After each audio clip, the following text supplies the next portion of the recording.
All right. Welcome, everybody. Welcome, Ged. How are you? It's another day in paradise. You? I have actually been, like propped up by in this chair because I have not felt this bad since I ate a bad ham and cheese crepe in Mexico. So, That's a visual comparison right there. yeah, let's just say the Why did body you was have a ham and cheese crepe? Kind of no, sounds like gross. I'll be honest. no, from Mexican buffet for lunch. A ham and cheese crepe. Yeah, sometimes you like a little savory crepe for lunch. I didn't have that last night or today. Oh, I'm just okay. saying I haven't felt as sick as I have today since I made that ham and cheese crepe mistake. Oh, so 2-3 years ago. Yeah, all right. But I'll be yeah, honest. I'm tired. Yeah. I'm, So still recovering. I was up all night. I watched this episode in a daze, so minimal notes here, but let's see if we could piece it together. All right. So first off, I thought the interrogation scene was great. On Bix? Yeah. It's just, Deidre's just like, her and Karn like are just made for each other because they're both fanatical Empire, but like just how like cold and calculating she is to get what she wants. It was just I don't know. I just thought the entire interrogation scene was quite tense. I thought it was I love good. the doctor. He's so like excited about telling the story of where this came from. Yeah. Like that again, that's kind of to your main theme through this entire thing has been this is a very grown up. There are like some sadistical traits in this show that like we've never seen before. And like you would never see something this almost twisted in another Star Wars property. So when the sound went on, obviously we didn't hear it, but as he was explaining it, you know what I thought they were going to drop on us? I thought it was going to be like the sound that they torture Han Solo with in Empire. Yeah. Even though that obviously doesn't sound like a creature dying, but I thought maybe they took the little bit, they amped it up high pitch, they put it on repeat. I thought that was going to give us a little connective tissue as to why that sound was so, debilitating to Chewie and Han, right, when they were hearing that. So but we didn't get it. Well, who knows what was going on in those headphones though, but it certainly worked. And like they said, it'll essentially, the more time you're under it, it's essentially going to start doing long-term damage. So there's a rumor it's actually Nickelback's greatest hits that they play. It's just It's Nickelback. It's just Nickelback on repeat. Sorry, that was teed up far too well. Far too well. So the space version of Nickelback, just melting brains. It's just pictures by Nickelback or photograph, whatever it's called, on repeat. Yeah. So she is starting now to kind of piece together the whole rebel cell, how it works. They've had every prisoner basically sing when they've gotten them. So now she's firmly looking for now Luthen and Cassian are her top two targets. So she's getting ever so closer. Anything else you want to touch on the ISB? So, the other thing for the ISB we get is they capture a rebel pilot who is part of Krieger's group, who we first hear in last episode is the one that Luthen wants Saw to work with, and he's like, not a chance. Yeah, correct. So which might have been a good call now looking at it. So they dispatched the doctor to him, got all his info, and now I believe they're going to kill him and set his ship adrift, right? To make it look like an accident. That's what they're going to end up doing. So it sounds like they also have a step on Krieger's group. So to your point, it's probably a good idea Saw does not work with him or changes his mind. Yeah, exactly. So again, the ISB, they're just flexing their muscle. They're, getting a little bit closer and closer. And then we got our boy Cassian. And he's, hold on a sec. Hold on. Before we leave the ISB, do you not detect a little bit of Christian youth dance tension between Cyril and our good friend Dietrich? Little hand on the arm, little like sometimes sit down, come and wait for you. She's asking him if he stalks her like it's a bad thing, but she likes that kind of she might devotion. like it. Yeah. I sense a little grade 8. There Keep was the balloon between you two dance party there. Yeah, it seems like they might have a little something, little extra they might like of each other. So You got it. We'll have to see how that develops. Yeah.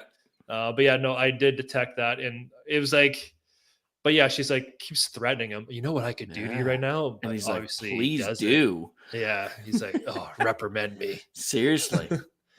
Take me back to your office. Exactly.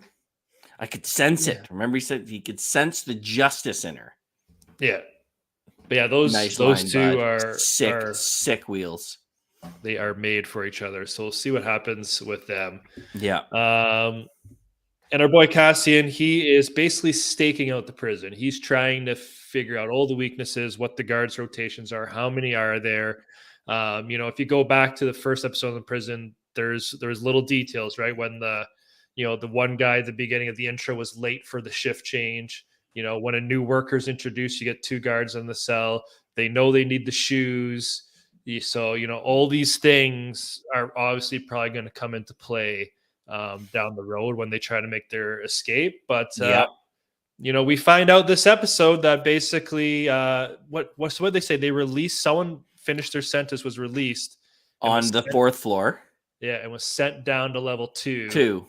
And started causing a ruckus, and they killed them all.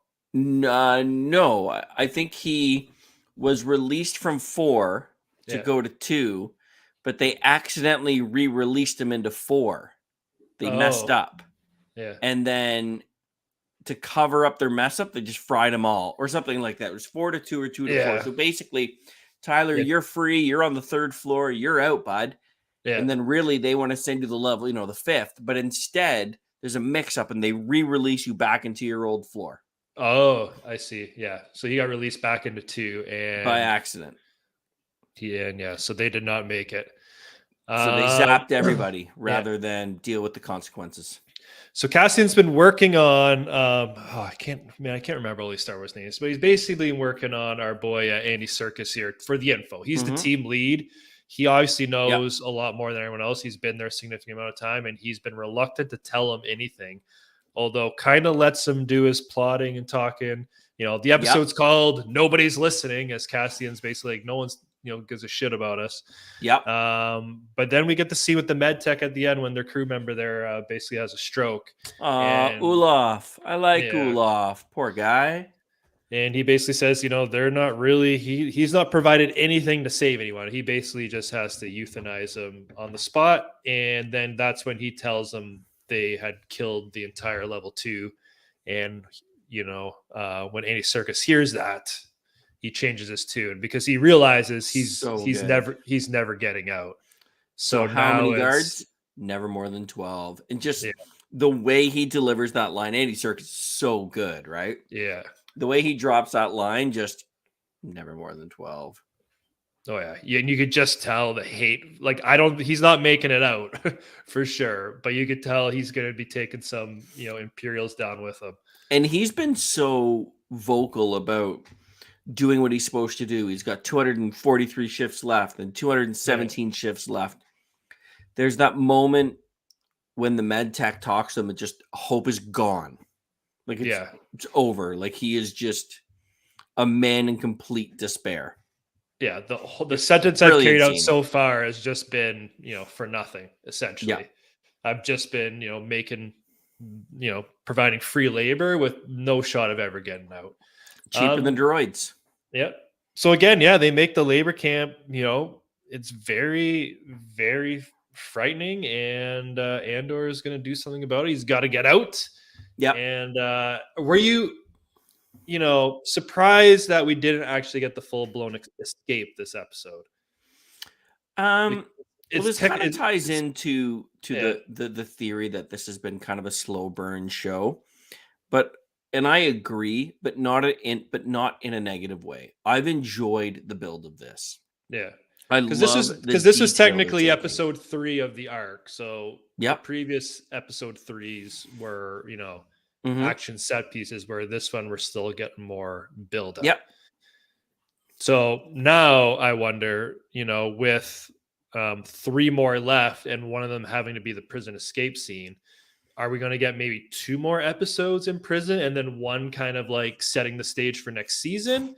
Or are we going to have like 1 more for the prison and then 2 kind of like a little 2-episode arc to end the season? I think you're going to see Breakout. I hope we're going to see Breakout next, and then a 2-season build to next, or the 2-episode build. Yeah. And with the way with us not getting the prison, like, you know, the finale of that kind of this episode, I don't think we're going to get the Gorman massacre this season. That feels like a next season thing, because that's going to be something, even though they've been laying the, doing the work leading up to it, I still don't think that's enough time to execute, unless they just do it as a throw off line. Like, it's like, let's go live now to the people of Gorman as they protest, and then bam, get dropped on by a Star Destroyer. But I don't know if we're going to actually get that this episode or season. Yeah, no, I agree.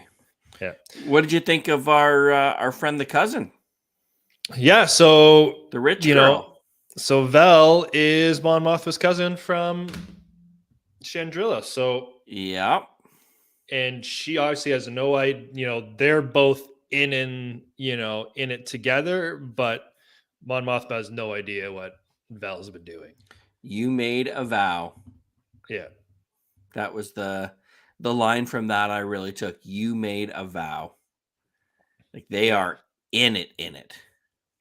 Yeah. So her, now it's more than just her and her family that are invested. She now has to even shade your stuff by going to a mobster, right? Needs money to get her business loan, so to cover up the books. Yeah. So yeah, Mon Mothma is going to start having to get her hands dirty, and I think it's obviously been building to this, right? She has to do more than just fund money. Like, she's going to eventually have to like really put her, her name behind something. So I think we're going to start, seeing her get a little closer to, what I would love to see is like basically, again, next season, like where she kind of becomes public enemy number 1 and has to like escape Coruscant. Why does her daughter despise her? Because she's, I don't know, boring. She's crusty. Because she's always fighting. She's like, well, think about politics, right? She's that kid whose parent is the one who's like moaning and groaning, like she's the greasy wheel, the one that's not flowing in the right direction. And you see that when she's speaking this episode, right? Everyone's like turning their little pods off. They're like, yeah, Mon Mothma's talking. Oh yeah, they're chirping her in the background. Yeah. So yeah, she's. It seems she's getting close to the point where I don't know what else she could possibly do as a senator, because no one's taking her serious at all. So I think we're obviously going to get her transition to, rebel leader at some point. It could be coming soon. What else happened this episode? I think the only other note I made, again, I didn't make many, but I thought was funny, is when Buddy's mom's chirping him and he just starts slurping the cereal as loud as he could. Just such a weenie. And then he lies about getting promoted. Yeah. He did lie, right? He didn't really get promoted, did he? I don't think so, no. Yeah. But then you know, outside creeping what's her face.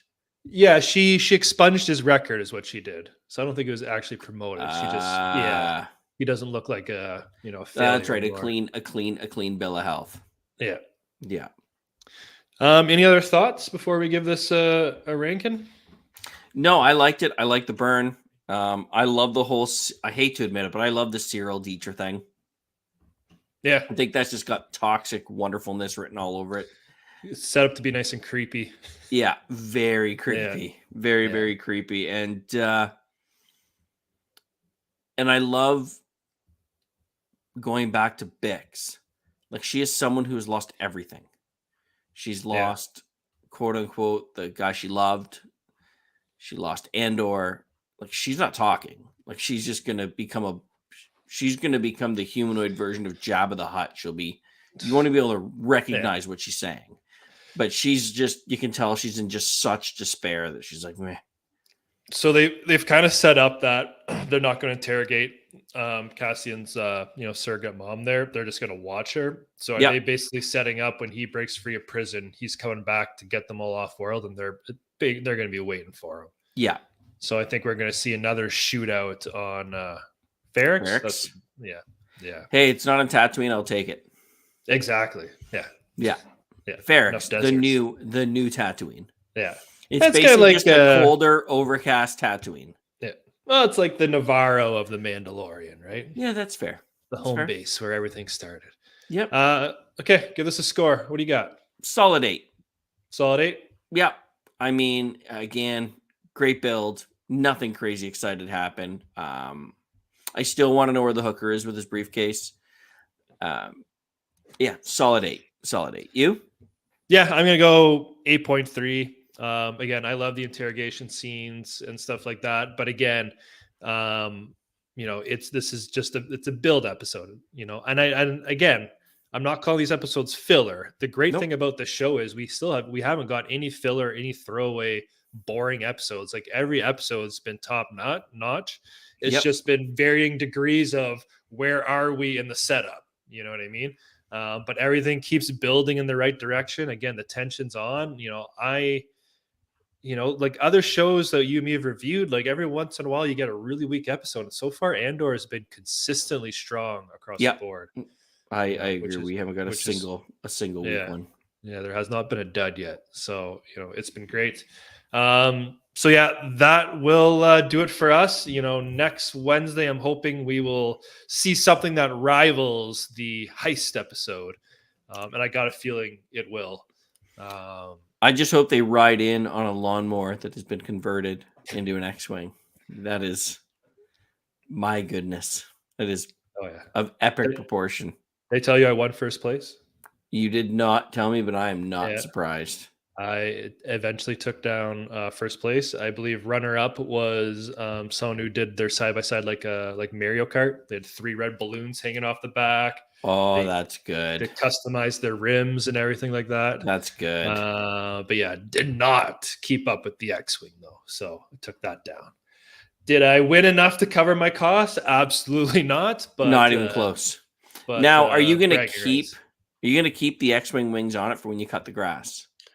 No, because it slows the lawnmower down. Although I don't have to be fast to cut the grass, but I'm actually shocked that you're going to dismantle it, or that you've dismantled. I figured that was going to be your thing. Yeah, I don't know. I could be that guy who cuts his lawn in an X-Wing. 100%. But what I decided I'm going to do, though, that's really just a Jedi robe. Yeah, I wore that bathrobe trick or treating on Monday. I'm going to hang the wings from the roof of my garage. I've been trying to figure out. I only got so much space in my garage. I'm trying to make enough space to get both cars in there, and then to fit the 4-wheeler and the lawnmower and everything. Yeah. And I'm like, and these wings were so wide, I couldn't back out of the garage. Like the parade's starting in 2 minutes. I go to back out, goes smokes each side. I'm like, oh shit. So like I'm like panicking, like lifting them off, putting them down, backing the lawnmower out, putting them back on, reattaching everything. Oh my God. Absolute chaos. But then I'm like, I spent so much time on it. It was a good craft with Cole. I'm like, how am I going to do this? And like you said, the roof of my garage is, I don't know what, 16 feet higher. Yeah. So I'm just going to mount some hooks in the top and just hang those suckers from there. I love it. It'll just be like a sweet decoration. Then next year's Halloween parade, they might have to get busted back out. We'll see. Oh, I fully expect you to do TIE Fighter. Well, what I could do is turn one of my other riding vehicles into a TIE Fighter, and we could do like a X-Wing TIE Fighter chase. Yeah. It'll work out good. We'll see. That's next year's plan, though. All right. I love it. That'll wrap it up for us. I believe if you guys are interested, you will see us again tomorrow for our Tales of the Jedi review. Yes, sir. Have you watched any of them yet, or are you binging? Nope. Binging. Okay. Because I feel, again, there's something I gotta talk about. I might make a separate video on it, but there's something that really bugged me about it. But all right. Well, if I can keep my eyes open, I will start it tonight. Yeah, at least do half. Yeah, they're short, right? Yeah, sure. Like they're like 10, 12 minutes, and there's only 6 episodes. It's like basically an hour to get through the whole season. All right, yeah, I'll crush first half tonight. Okay. All right, take it easy, buddy. Peace out, everyone.